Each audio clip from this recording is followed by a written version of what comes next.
തുറന്നുകിടക്കുന്ന Kozhithuruthu sluice വഴി കണക്കൻകടവിൽ ഓരുവെള്ളം കയറുന്നതിനാൽ പുത്തൻവേലിക്കരയിൽ കുടിവെള്ളം മുടങ്ങുന്നു. Kanakkankadavu റെഗുലേറ്ററിനൊപ്പം ഓരുവെള്ളം കയറാതിരിക്കാനാണ് കോഴിത്തുരുത്തിൽ sluice cum bridge നിർമ്മിച്ചത്. 4 കവാടങ്ങളുള്ള സ്ലൂയിസ് വേലിയേറ്റ സമയത്ത് അടയ്ക്കുകയും വേലിയിറക്ക സമയത്ത് തുറക്കുകയും ചെയ്യും. 4 കവാടങ്ങളുള്ള സ്ലൂയിസ് വേലിയേറ്റ സമയത്ത് അടയ്ക്കുകയും വേലിയിറക്ക സമയത്ത് തുറക്കുകയും ചെയ്യും. കൂടാതെ ചാലക്കുടിയാർ ഡാമിൽ നിന്ന് വെള്ളം വരുമ്പോഴും മഴ പെയ്ത് വെള്ളം നിറയുമ്പോഴും സ്ലൂയിസ് തുറന്ന് അധിക ജലം ഒഴുക്കിക്കളയുകയാണ് പതിവ്.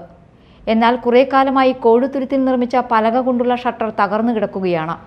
തകർന്ന ഷട്ടർ വഴി ഉപ്പ് കയറാതിരിക്കാൻ മണൽച്ചാക്ക് നിറച്ച് അടയ്ക്കും. ഈ വർഷം മണൽ ബണ്ട് നിർമ്മാണം പൂർത്തിയായിട്ടും സ്ലൂയിസ് അടച്ചിട്ടില്ല.